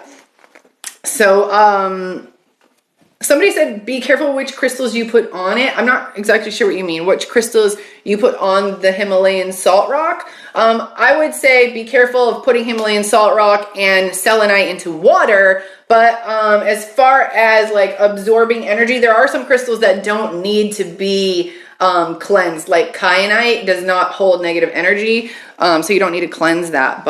And neither does the salt rock. So, all right, let's get back to this oracle reading because you want to learn to read and you want to do, am I doing a reading? Do you do readings? Yes, I do readings. I'm a psychic medium, intuitive life coach. I have a master's in sports psychology and other in behavioral analysis. And right now I'm showing you how to, if you want to start your own business, if you want to start to help people heal, this is the part you want to listen to, okay? So I'm going to show you how to do a reading, how you would literally from start to finish, how I do this so that you guys can start to do it too. Because I know a lot of people have like how do I do this? How do I organize this? It's all intentions, guys, okay? All right. All right, here we go. So you're going to want to get like 3 decks that speak to you. If you want to do shadow work, I would suggest getting this Dark Goddess Oracle deck. The link is in the ref links in my bio. This is awesome to use. And I'm only going to use one like shadow deck and the other 2 are going to have like some type of meaning or words on it, okay? So when I start my reading, this is what I want to say. So I have 3 decks here. In my mind, I'm going to tell myself, intuitively help me to recognize the trauma or healing that Shannon needs in her life. We're just going to say Shannon, okay? If there's a Shannon in here, maybe it's for you, but I didn't see a Shannon, let's say. All right, so I have 3 decks here. I'm going to pull 1 card from each deck, and each card will coincide with the other cards. They will all have a fluent message. So that's the intention I'm putting into my reading, okay? I am sitting down in my head and I'm saying that I'm going to pull a card from each of these 3 decks. Each card will contribute to the message that will help Shannon heal. Okay, here we go. So I've got that down. This is my first deck. And I say that while I'm shuffling my first deck. And you don't have to flip them up, but you can. So I got endurance. Okay. My next deck, I'm going to say the same thing as I shuffle this deck. Please intuitively send me a message that correlates with the other cards down here. And this message has to do with what Shannon needs to know and what Shannon needs to heal. And then I would pull another card out, okay? And this one I got schedule yourself in and endurance. See how they are working together, okay? Going, and scheduling yourself in. You see where this is going, guys? Okay, so my next deck, I say the same thing. Please pull 1 card intuitively from this deck that correlates with the message below for Shannon on something that she needs to know and she needs to heal. Okay, and the card, it says be generous of spirit. We have schedule yourself in, endurance, okay, and being generous of spirit. This could be being generous of time. This is a big one. It's telling me that you are going and going and going. I'm focused on the endurance part, okay, that you keep going. These cards are opposite. So it's telling me that, you know, you may feel like you have endurance to continue. You may feel like that you can just keep going and going and going. Nothing bad's going to happen. This is awesome momentum. But Spirit is telling you need to schedule yourself in. You need a little bit more time. You need to focus a little bit more on your spirituality instead of this tangible world and the repetition that you are creating in your daily life. Take a step back. Take a second for yourself. Okay? So that would be how I organize an oracle reading for someone using multiple decks. Okay, so I hope you guys got a little bit out of it. Does anybody have any questions you can throw out there? Intention is everything, okay? Can I tell if someone or their family has been cursed? Okay, you guys want to hear this? All right. Can you read through the live as well if so, can you read me? So I can read through lives. I can read with just a name. I am just a person who needs a name. Some people might need name pictures, but if you are looking for a personalized reading, you will have to please click the link in my bio and you can purchase a reading that way. And then you'll get it back sent in a video response. There's a $16 TikTok reading special in the link in the bio, and there's also an 11/11 relationship love Valentine's Day special, and that's because today is my anniversary, 2/2/2022. My husband and I got married at Dunkin' Donuts by an ordained minister from the House of the Church of Bacon, and his title was the Master of Sizzle. Okay, now let's get back to this question. You and I connected 5 times with you choosing my posts. Ooh. Okay. Can you tell if someone in their family is cursed? Okay, well, listen up, guys. The curses don't exist. Okay? Just telling you that now. I don't care if I get slack from people, because people who are scamming you are going to tell you you're cursed.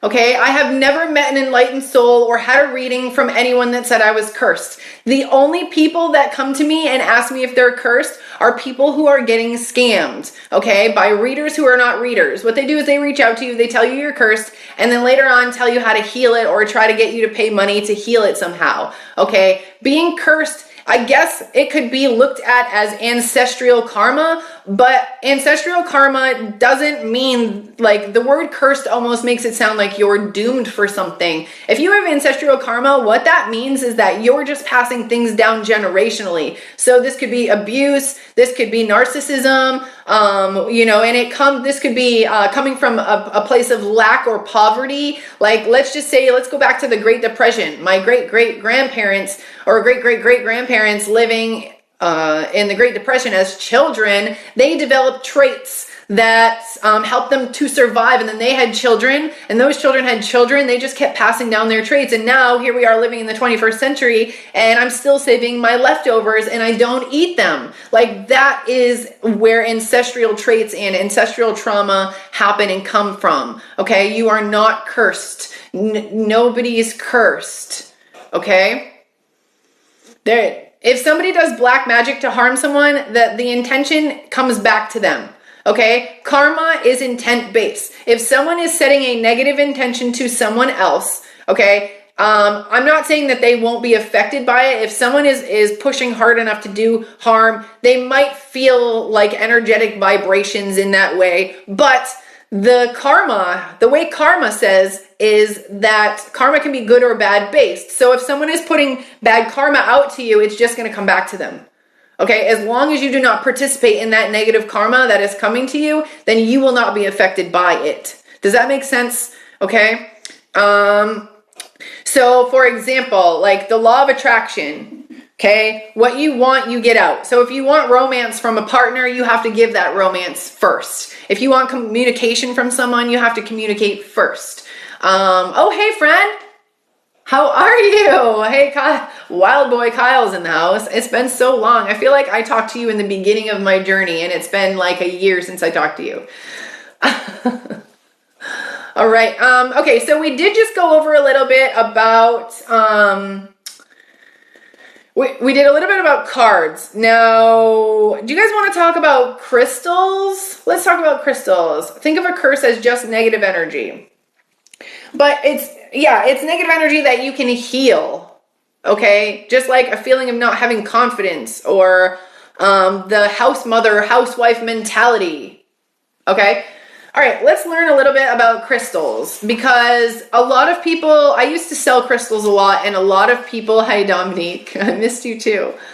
A lot of people ask me like, is this real citrine? Is this fake citrine? Some people, I did a video with real citrine and everyone told me it was Smoky Quartz, that I was wrong. Let me tell you the science behind this, okay? I was the 5-year-old girl going into the woods with my father's hammer, busting open rocks and looking for quartz and selling them at a rock stand at the end of the street. I didn't sell lemonade, I sold rocks. To my neighbors, I sold rocks. And here's an example of a suppressed part of my personality that I had to find. When I was younger, I would sell crystals and rocks and flowers to my neighbors, okay? And I would go there and they'd give me like 50 cents or 25 cents, and I would come home and my mom would tell me to go back and do manual labor for the money that I got. She told me that picking a rock up from the earth and getting someone to buy it was not the way you make money, that it had no value. So I suppressed that part of me. It wasn't until I was like 33 years old where I said, oh my God,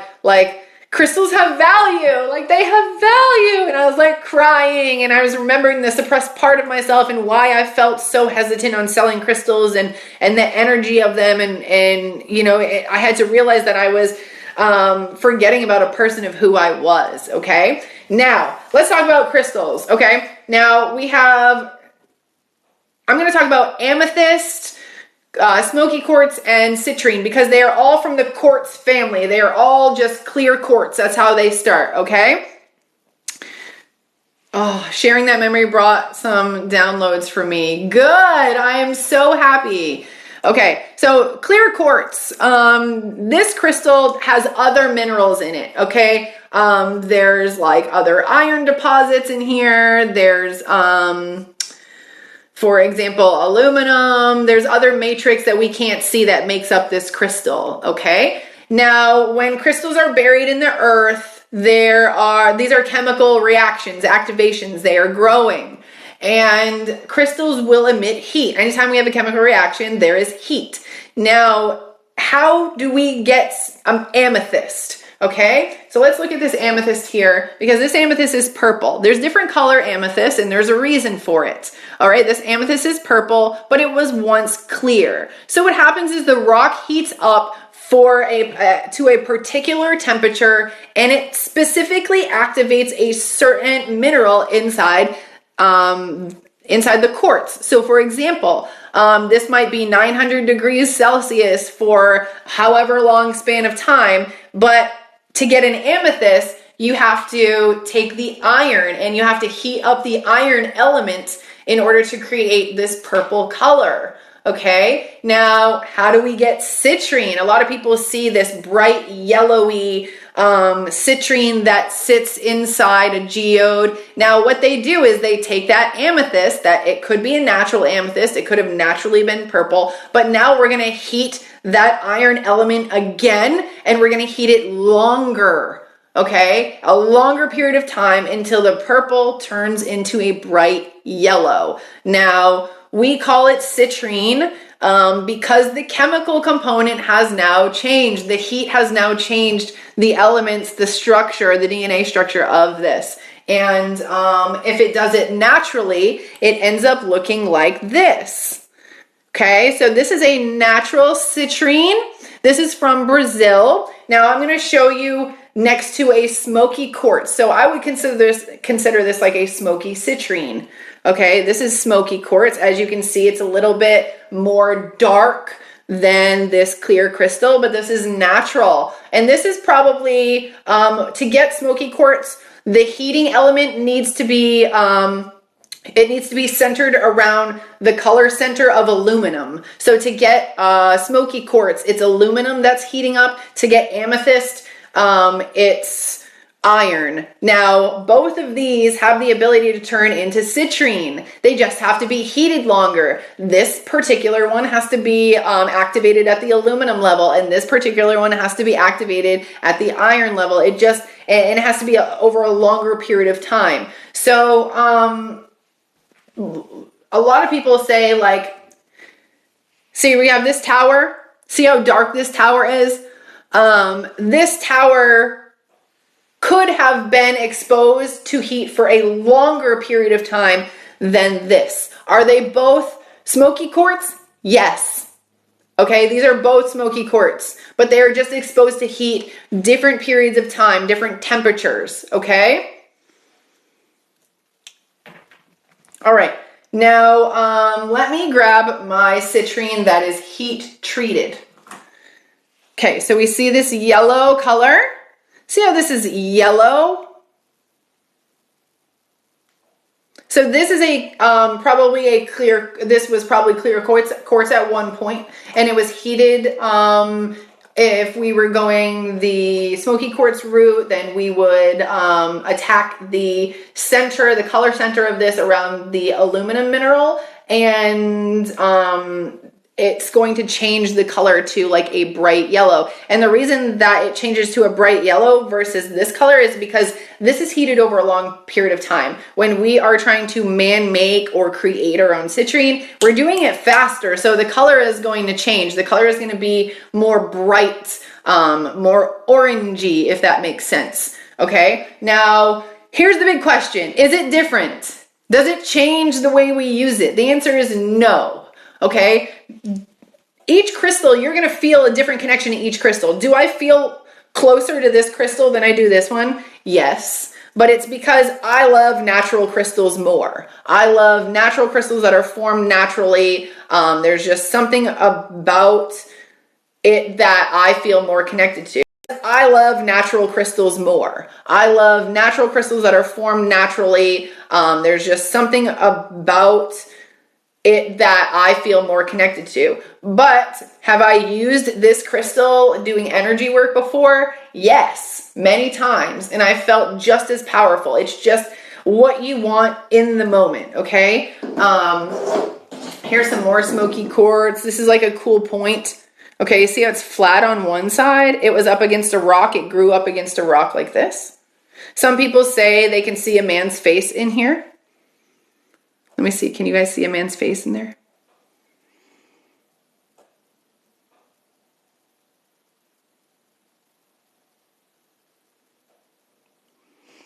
I've taken pictures of this and sent it to people, and I've seen like a man's face in here, and I would call him my crystal keeper.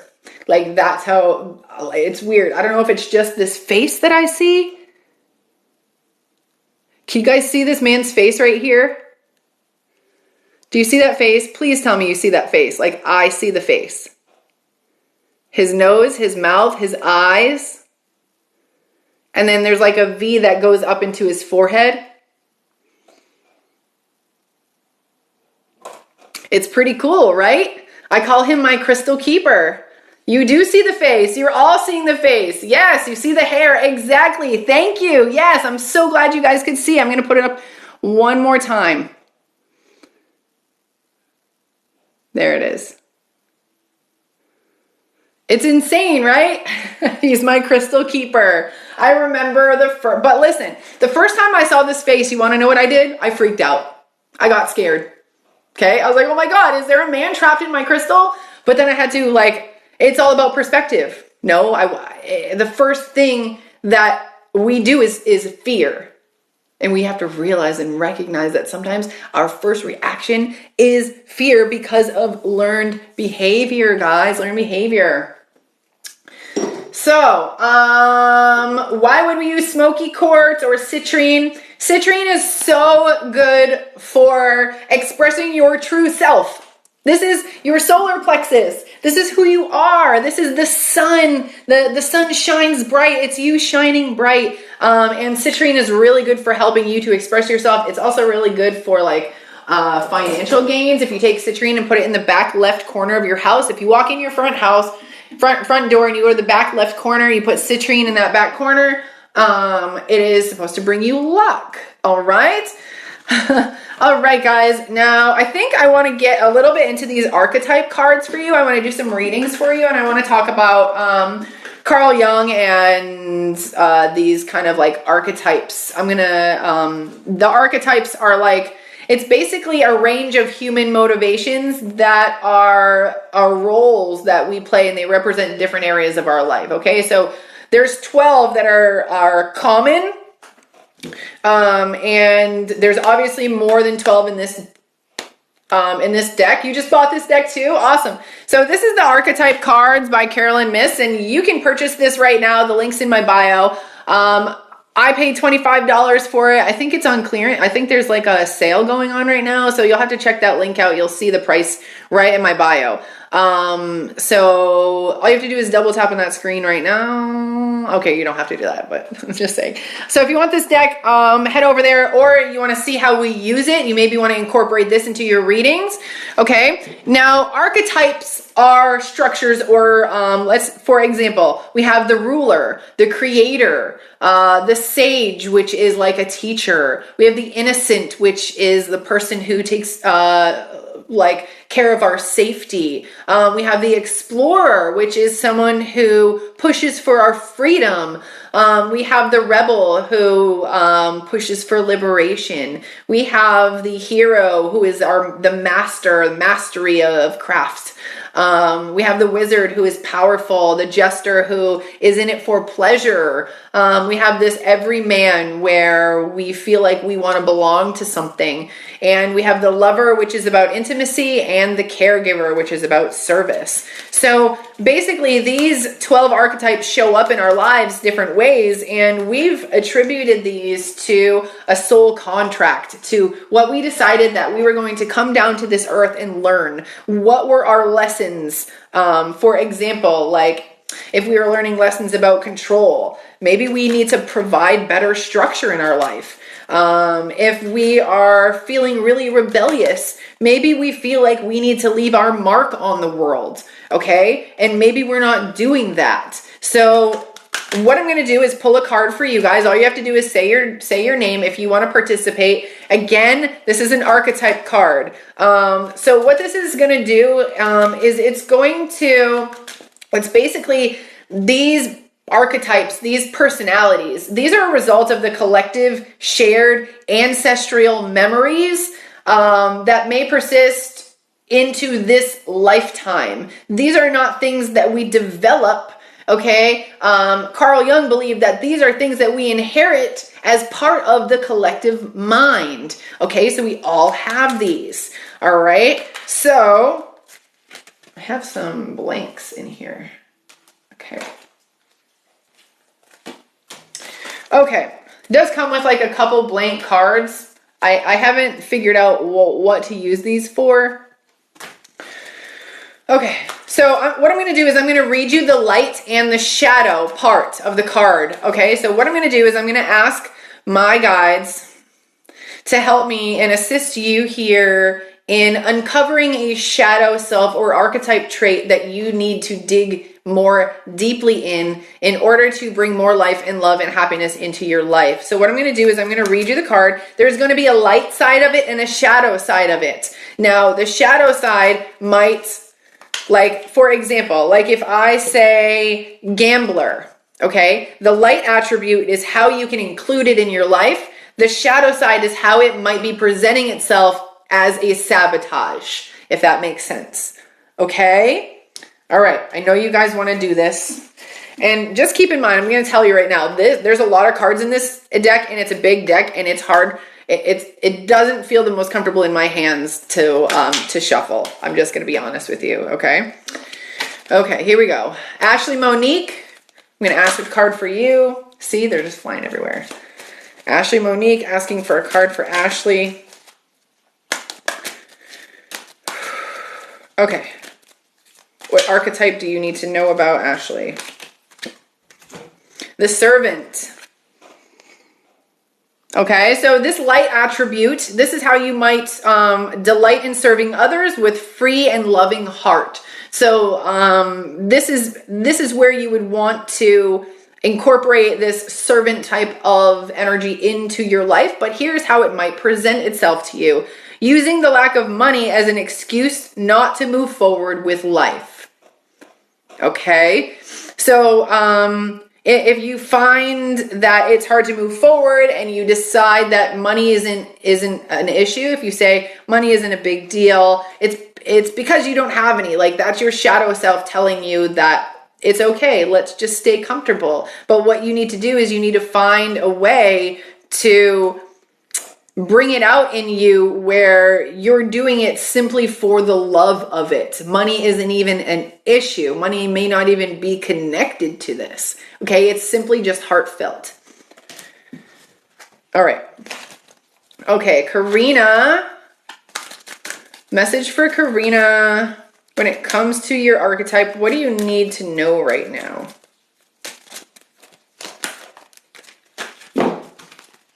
All right, Karina, you got the Beggar, okay? So let's read the shadow attributes of the Beggar. They're dependent on others for exclusion, others to the exclusion of effort, okay? So it's almost like instead of trying yourself, you would rather fall into the role of allowing people to continue to do it for you. A light attribute, how to bring this attribute into the light a little bit more. You confront empowerment at the level of physical survival. Awakens the spiritual authority of humility, compassion, and self-esteem. So there's just this energy of you not feeling empowered enough, not feeling confident enough. And you really have to find a way to bring humility and compassion into what you do. And that's basically just doing it to do it, doing it because you love it, doing it because it brings your self-esteem up. That's the only reason, okay? All right, Carmen, I see you on here, Carmen. And thank you guys so much for being here. If you're just joining, my name is Katie Maike. We are going over these 12 Jungian, you want to call it Jungian archetypes. Carl Jung, Jung, is the analytical psychologist who came up with this. He is the one who believes in the unconscious mind and the collective unconscious mind, that we all have shadows and shadow personalities that we hide in the shadows that just are begging to come out. So here we go. I said a name. Did I say a name? I did. Carmen. Okay, Carmen. Okay. So I got the Servant for you. Using the lack of money an excuse to not move forward with your life. a delight in serving others, and free in the loving heart. So with the servant energy, I do feel like there's this, it's about liberation. It's about being free or feeling free. Are you falling into the roles where it's okay to not succeed? Like falling into a place where it's okay not succeeding. I've been here. This feels normal to me. Like I'm kind of afraid of the attention I'm going to get if I do succeed. Okay? So you need to think about how being a servant or a servant, even the word servant, how it makes you feel. Okay? You could have been the oldest child and made to do all of the work in the house. And a part of you wants to rebel and say, I don't want to be the one to lead. Okay? Here we go. Laura. All right, Laura. Message for you. This comes to these archetypes. These are original patterns. These are patterns of behavior. Okay? Messages that you need. Okay, alchemist. This is about curiosity. So, misuse of power and knowledge that come through spiritual practice. That is like the dark side of it. Okay, that's the dark side of it. It's like manipulating the light. So this is like the light energy of an alchemist is transformation of base motives and goals into golden wisdom. So it's like you can always go two roads. When you know information, when you are very intelligent and you know how to manipulate things, what do you do with the information? Do you manipulate them for the good, or do you find that you get more attention if you manipulate them for the bad? And I feel like a lot of us from childhood, we have that innate, like, well, I can't get the attention, so I'm just going to act out, because acting out still gets me attention. Even if it's not like good attention, I'm still getting the attention. And we tend to like bring that into adulthood. Okay, we rebel against our parents and society telling us we have to grow up every damn day. Okay, nobody has to grow up. All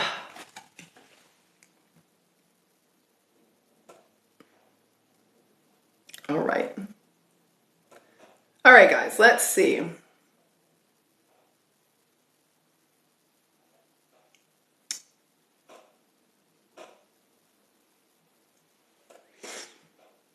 All right.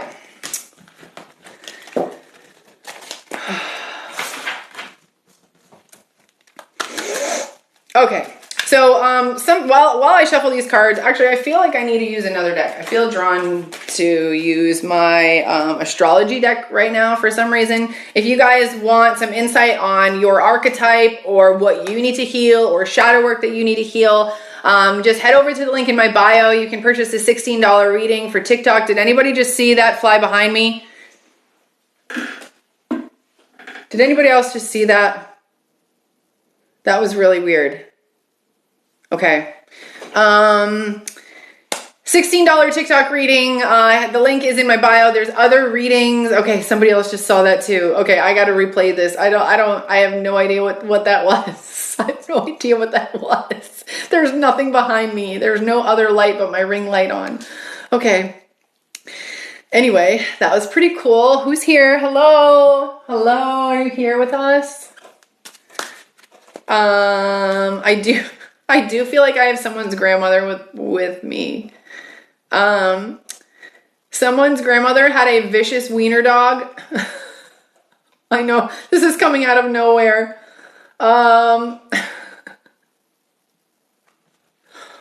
Gosh. I feel like I said, well, how am I going to tell the people who you are? And she like pointed to her dog, and it was a really small like wiener dog, and this dog was very vicious. Like you couldn't go near it. So I'm not sure. I'm really not sure if that is coming through for anyone. Anybody grandmother who had a wiener dog who was extremely mean? The wiener dog, I can't really tell. I just feel like I just feel wiener dog. And I mean, I'm seeing a brown one. I didn't know that white ones even existed. So, I mean, that's what came to my mind.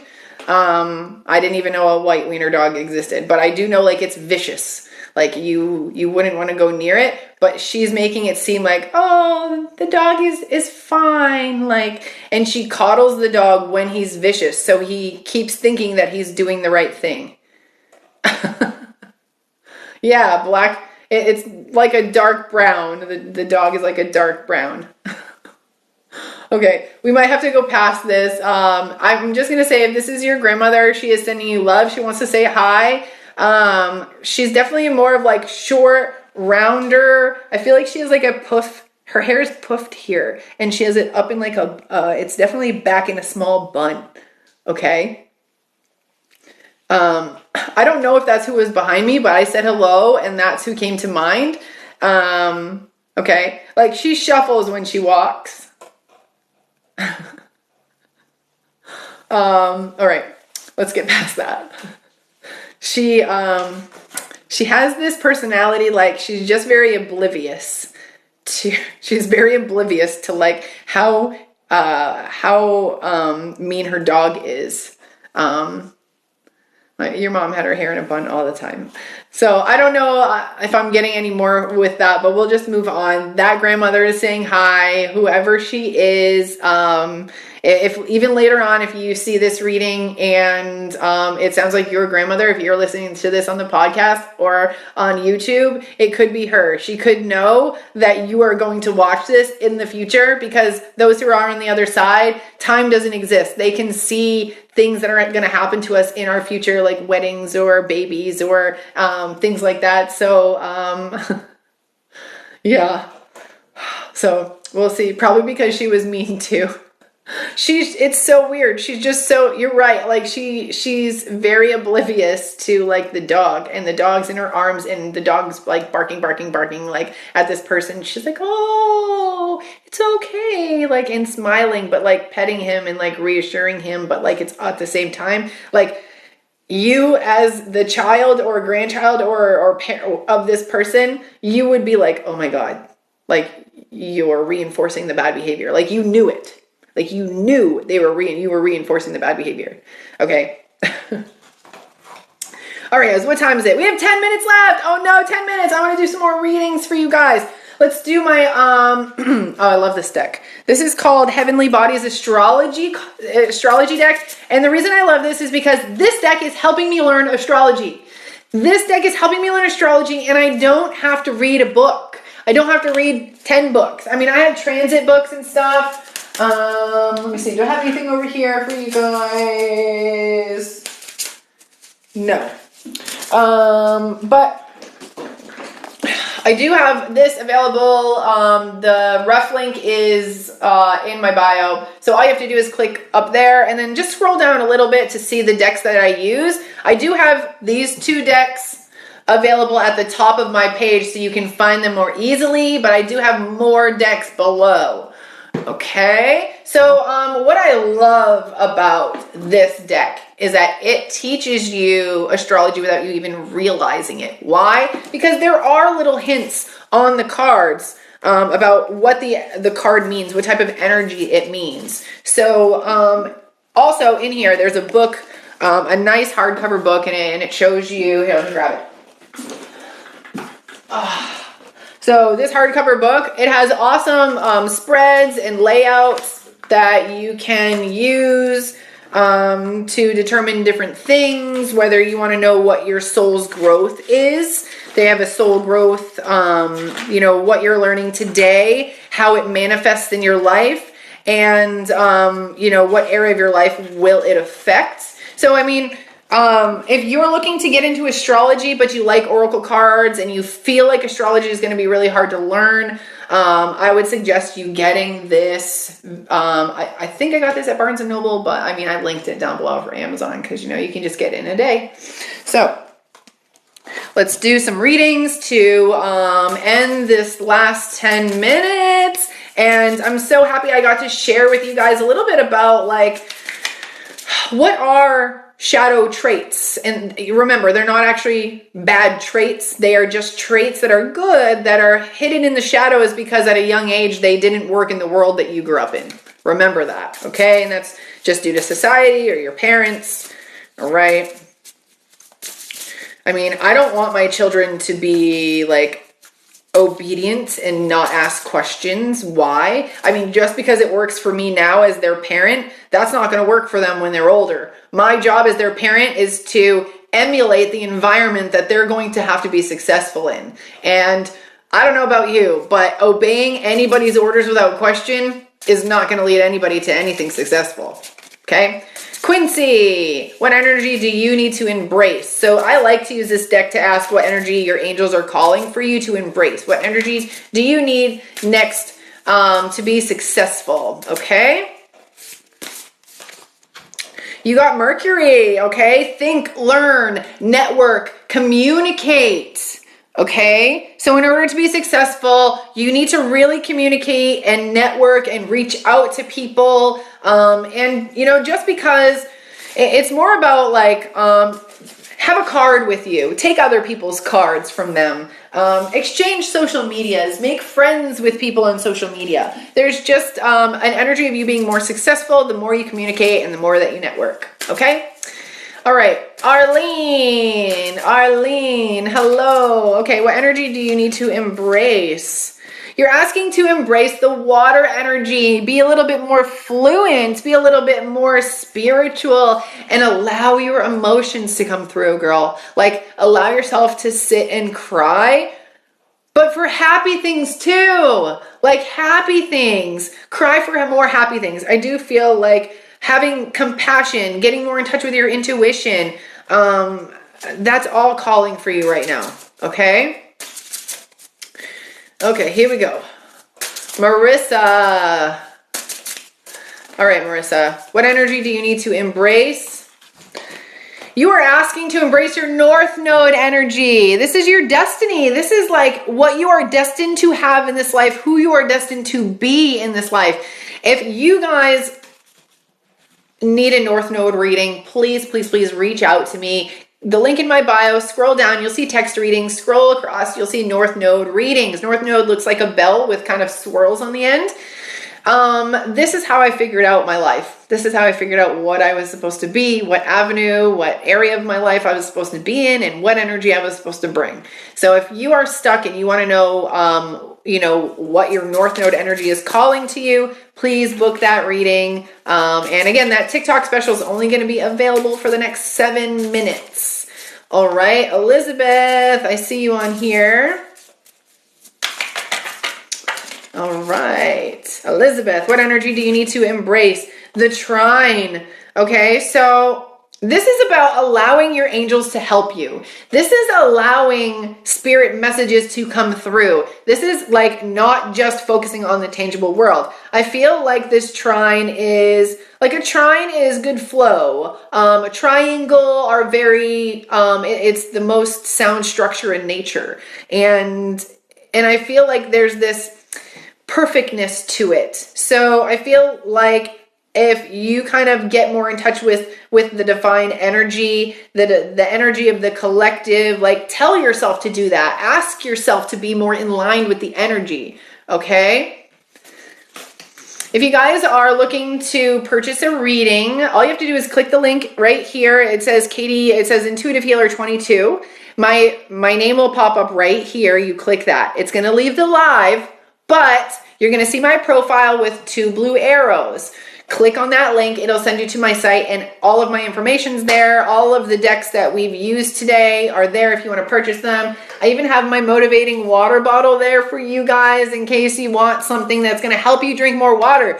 I didn't know how easy this was. Like, it has the times on it, and it has like even motivational quotes like get started, remember your goal, like keep chugging, then you refill it here, and then you do it one more time before bed. And it's like 2 or 3 sips in between hours. So it's not a lot. It's not like you're chugging. I don't have to go to the bathroom a lot while I'm drinking this because it is like timed out throughout the day. Instead of just waiting to the end of the day and like, oh my God, it's bedtime and you need to chug like a half gallon of water and then you're up all night.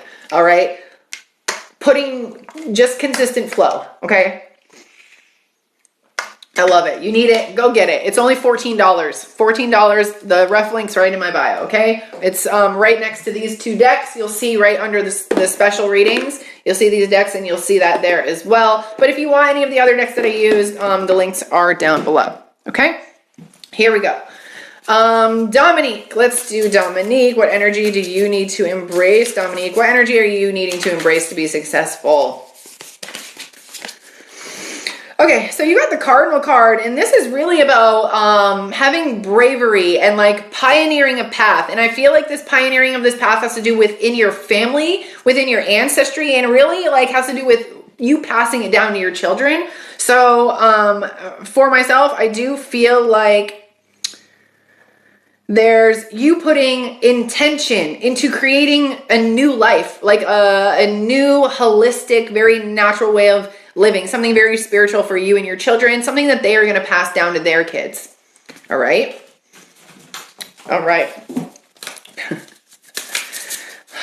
All right, guys, I got about 4 more minutes on here, and then I have some one-on-ones that I'm going to get to in the afternoon. I have readings to upload for that came through yesterday. So please be patient. You should get these readings by the end of the week.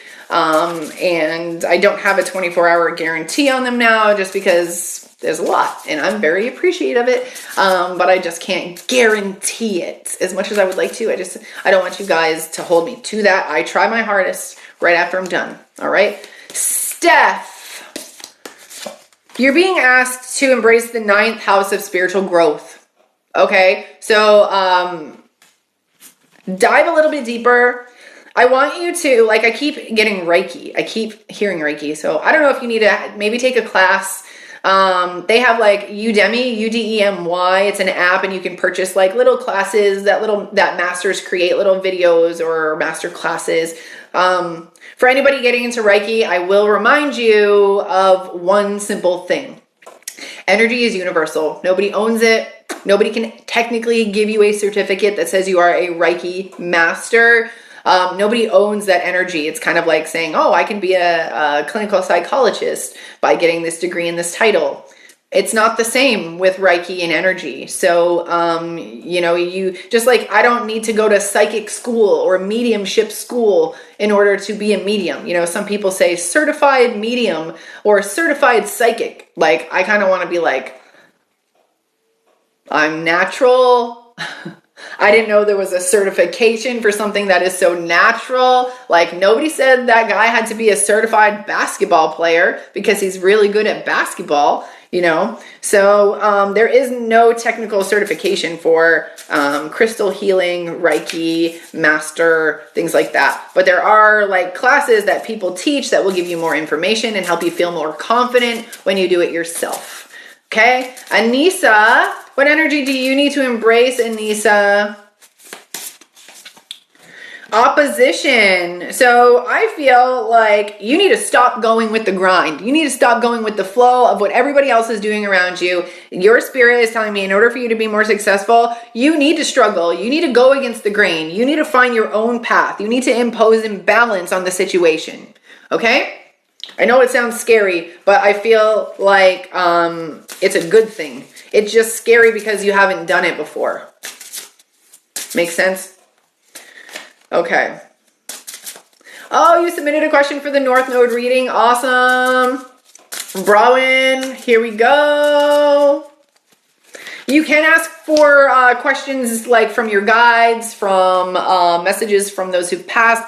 If you want a mediumship reading and you choose mediumship, you can pick someone specific or you can just say anyone come through. Okay. All right. So Bronwyn, you got Saturn. Okay. So Saturn's about like experiencing the struggle. And I feel like if you have been in the struggle or you feel like there is a struggle in your life right now, I feel like I have to tell you to just like feel it, be it. Know what it's like. Like, remember the feeling of struggling because no one great ever came out of sunshine. Okay. Nobody who did great things always succeeded. It usually comes from this place of failure, a place of learning, a place from rediscovering yourself and getting new motivation, you know. Rock bottom. People fear rock bottom, but you want to know something about rock bottom? It has a friggin' solid foundation. That rock is not going to be any more solid than anything else above it. So why not hit rock bottom, allow yourself to go there, allow yourself to start fresh and start new, and realize that you are on a solid foundation when you're down there. You've just basically wiped a slate clean. You get to start fresh any way that you want, okay? You forgot to send me some specific stuff you were going to ask. Send me on Instagram, Katie Maike Psychic. I'll type it in here to you. Okay, so there's a lot of scammers out there, guys. Please follow the real Katie Maike.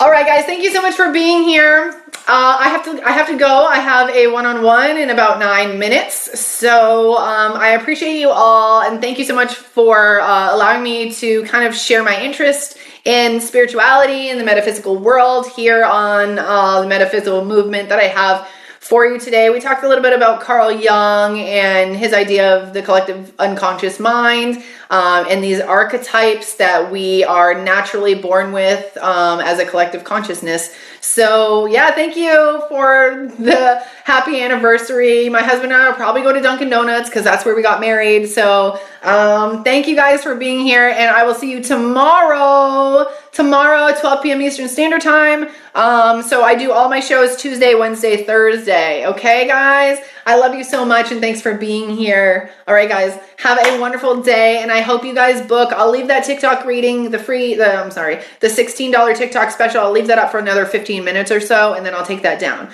All right, I'll be seeing you guys. Bye.